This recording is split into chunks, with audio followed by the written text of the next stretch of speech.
Olá, meus valentes, minhas valentes, peguem as ferramentas, vamos ao triunfo.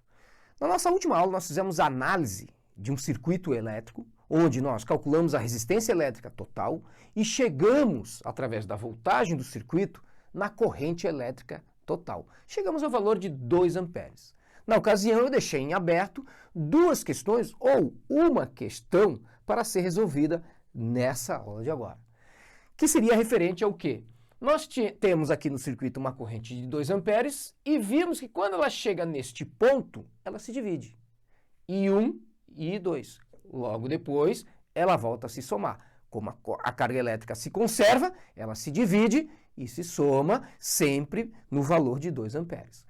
Como nós temos um resistor de 3 ohms por cima e 6 ohms para baixo, nós não vamos ter uma divisão igualitária. 1 ampere para cima e 1 ampere para baixo. Essa divisão vai ser diferente. Então, as correntes I1 e I2 serão diferentes. Agora, uma certeza nós temos. I1 mais I2 vai ter que dar igual a 2 amperes. Então, se eu chegar à conclusão que I1 é igual a 1,5 amperes, só um exemplo, 1,5 amperes, sobra quanto para I2? 0,5 amperes. 1,5 mais 0,5 igual a 2. Ok? Então, se eu descobrir uma dessas duas correntes, tendo a I1, eu tenho I2, tendo I2, eu tenho I1. Obviamente que a primeira hipótese de resolução para esse problema é aplicar V igual a RI. E aplicar V igual a RI para cada resistor, o de 3 ohms e o de 6 ohms, ok? Então eu redesenhei eles aqui, ó, resistor de 3 ohms passando I1, certo? Por cima, e o resistor de 6 ohms passando I2 por baixo. Eu posso aplicar V igual a RI para este resistor. Calculando I1, olha lá, meu ponto de interrogação. A resistência vai ser igual a quanto? 3 ohms. Mas surge um problema. Quanto vale a voltagem? Muitos atribuem a voltagem como 16 volts. Errado. Porque 16 volts é a voltagem do circuito elétrico.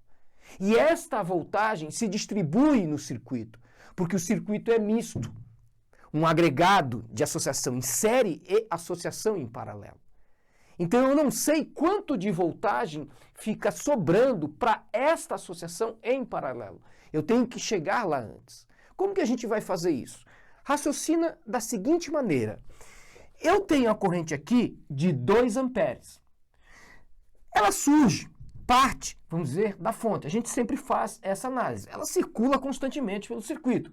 Mas fazendo a análise de que ela parte daqui, por exemplo, hipoteticamente, vamos supor que ela leve 16 volts em termos de energia, certo? Ela vai queimar esses 16 volts ao longo do circuito. E quanto que vai queimar em cada resistor? Bom, se eu aplicar V igual a RI só para este resistor, eu vou chegar à conclusão que V é igual a 2 de resistência vezes uma corrente que eu sei que é 2 amperes, que é a corrente total. Então, 2 vezes 2. Logo, a voltagem aqui vai ser quanto? 4 volts. Dos 16 volts que eu tenho na fonte, 4 vão ficar nesse resistor. E quanto vai ficar neste resistor aqui? Bom, vai passar também 2 amperes. Quanto que é 2 vezes 2? RI. Vai dar igual, novamente, a 4 volts. Então, aqui também vai ser queimado 4 volts. Repare que de 16 já ficaram 4 aqui, mais 4 aqui, 8 volts. Sobrou quanto? Sobrou 8 volts. Estes 8 volts vão se distribuir entre essas duas partes. Este resistor e esta associação. Ok? Porque aqui a gente sabe que passa 2 amperes também. A corrente se divide aqui, se soma aqui. 2 vezes 2 vai dar quanto? 4 amperes, desculpa, 4 volts novamente. Ok? E agora eu consigo deduzir qual é a voltagem desta associação em paralelo. 4, 8, mais 4, 12. Para 16, falta quanto? Falta 4 volts. Então eu sei que esta associação em paralelo tem 4 volts. Professor, então vai 2 para cima e 2 para baixo? Não, porque na associação em paralelo a voltagem é a mesma. A diferença de potencial é a mesma. Então é 4 volts para cá e 4 volts para cá, em cima e embaixo. Repara que esses dois pontos aqui, ó, certo? Estão curto-circuitados tanto para cima quanto para baixo. Então, se entre esse ponto e esse ponto eu tenho 4 volts, aqui também tenho 4 volts e aqui também tenho 4 volts. Essa é a característica marcante da associação de resistores em paralelo. A voltagem entre eles é sempre a mesma, porque eles estão na mesma DDP. Se eu pegasse um voltímetro, isso aqui é um aparelho chamado voltímetro. Eu tenho duas ponteiras, se eu colocasse as ponteiras do meu voltímetro nesse ponto e nesse ponto, marcaria 4 volts. Entre esse ponto e esse ponto, 4 volts. E entre esse ponto e esse ponto, também 4 volts. Ok? Ou seja, a voltagem ela é a mesma. Logo, a voltagem no resistor de 3 ohms é 4 volts. A voltagem no resistor de 6 ohms é 4 volts.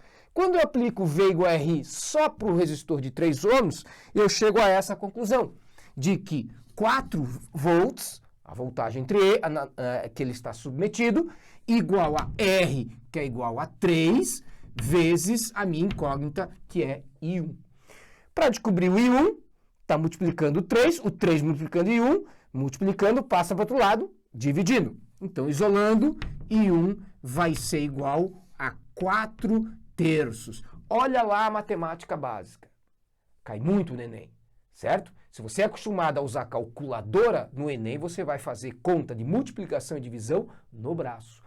4 por 3, você vai chegar numa dízima periódica, I1 igual a 1,33, qual a unidade de corrente elétrica? Amperes. Essa é a corrente I1. Ah, professor, então agora eu aplico V igual a RI para o de 6 ohms, considerando a voltagem 4 volts? Correto. Só que você não precisa fazer isso. Porque veja bem, quanto é a corrente que chega aqui? Chega 2 amperes. Quanto que foi para cima? 1,33. Se foi 1,33 para cima, quanto é que tem que ir para baixo, fechando 2? 0,67. Então, aqui, I2 eu descubro direto que é igual a 0,67 amperes. Essa é a corrente I2. Soma em cima e embaixo, você chega em quanto? Exatamente em 2 amperes. Ok? Valeu? É isso que se faz em análise de circuitos elétricos. Ok? Lembrando sempre que o comando, o funcionamento do circuito elétrico é dado pela corrente elétrica. Se você descobre o valor da corrente elétrica, veja o que eu fiz com o valor da corrente elétrica. Descobri todas as voltagens e, consequentemente, todas as correntes. Cola no texto, exercícios e problemas e bora triunfar no Enem. Até a próxima!